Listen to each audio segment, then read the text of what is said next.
The bankers who run the CIA splattered John Kennedy's brains in broad daylight in front of hundreds of witnesses. But that doesn't mean they always work in that way, does it? Today, there's a good number of presidents these banksters would like to see dead. Oliver Stone traveled to South America and visited several of these hated presidents. Presidents who have withstood U.S. efforts to overthrow their popularly elected governments. Presidents who have stood up to the U.S. to demand that foreign troops leave their soil. Presidents who have stood up to the U.S. and to Bush himself in person, and to the world bankers who Bush represents. Bush and the bankers were demanding that Argentina impose austerity measures, demanding that Argentina throw millions out of work and into poverty, and President Kirchner refused. All of these presidents, in defying the international bankers, have worked together to develop powerful, healthy economies. Argentina and Brazil have now paid back every cent.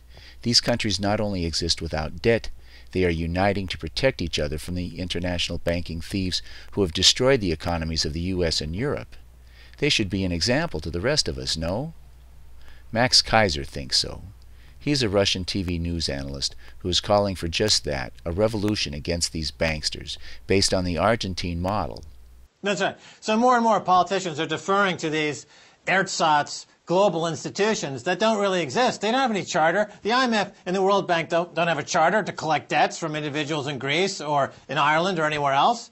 So these Irish banking terrorists, there is a pot of gold at the end of their rainbow. But everyone else in Ireland's getting beat upside the head with a shillelagh stick of debt. Question authority. They've got no authority to impose austerity measures on you Irish people. Don't you understand that? It's back to the potatoes for you, my friends. The key component here is a bunch of Irish real estate developers made a multi-billion-dollar gamble that failed, blew up in their face, and they got the government to impose austerity measures on the population to clean up their mess. Let's talk about the festival that you're putting together in Kilkenny. It's called Kill Economics. It's an economics festival. You've got some pretty high-profile guests coming to the festival. We have like Peter Schiff. We have Bill Black, who's you know very well in the United States. Bill Black wrote a fantastic book called The Easiest Way to Rob a Bank is to Own One. And I think that succinctly describes what has happened here in this country. We have commentators from Israel. We also have the last finance minister of Argentina, Martin Lestot. And I think for a lot of people in Ireland, and not only in Ireland, but the rest of peripheral Europe, the experience of Argentina, Uruguay and Brazil is very, very instructive. So Martin is going to come over and explain what happened in Argentina in the last 10 years, particularly because they faced the same debt dynamics as we did. Did you get all that? Rewind if you have to. Spain, Portugal, Greece, and Ireland, the peons of Europe, are in exactly the same position that Argentina and Brazil were in 10 years ago. And the Euro peons are asking, if Argentina told the banks to go to hell, why not us? Kirchner and his people stood up to the banksters, and they won. Their economies are now booming while the U.S. and European economies wither. So why did the Irish Prime Minister knuckle under to the banksters? Why didn't he listen to his people and follow Argentina's example? You don't suppose the bankers threatened the Irish president, do you? You should suppose they threatened him, because Kirchner told Oliver Stone that they threatened him, always. Was there ever a moment, like in a movie, where one of the chief bankers leaned across and looked in Mr. Kirchner's eyes and said, "Mr. Kirchner, do you realize the implications of what you're saying?" Siempre. Siempre. In the middle of the battle by the Irish people to get Prime Minister Cowan to tell the bankers to go to hell, Nestor Kirchner, the leader of the anti-bank rebellion, suddenly dropped dead from a heart attack. No one should doubt that these banksters are threatening Cowan constantly.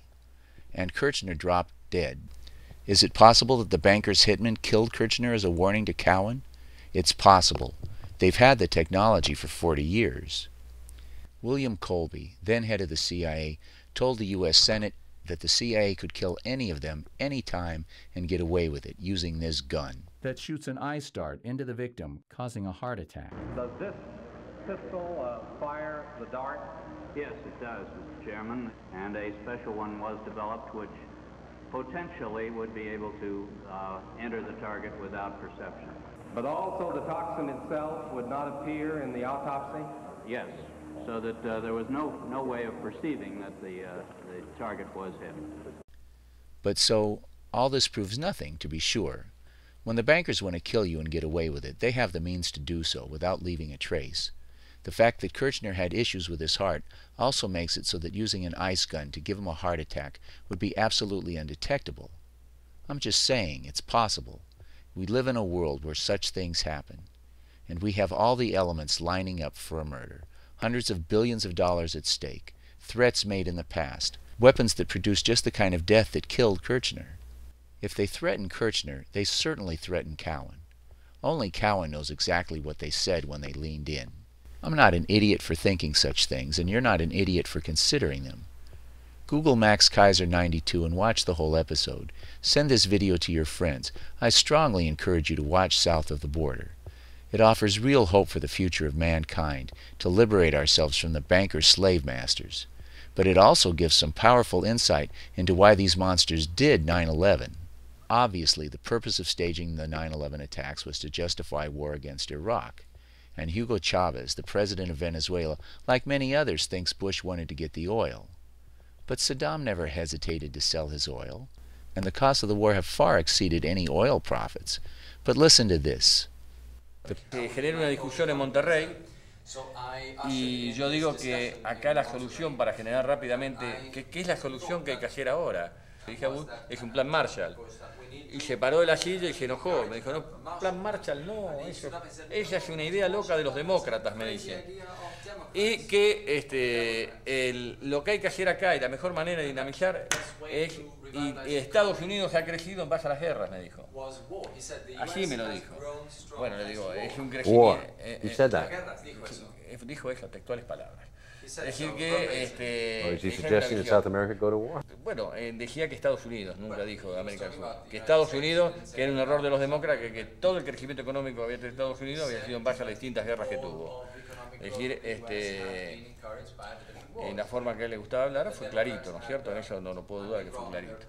Sabe que Bush es, el presidente Bush, todavía es...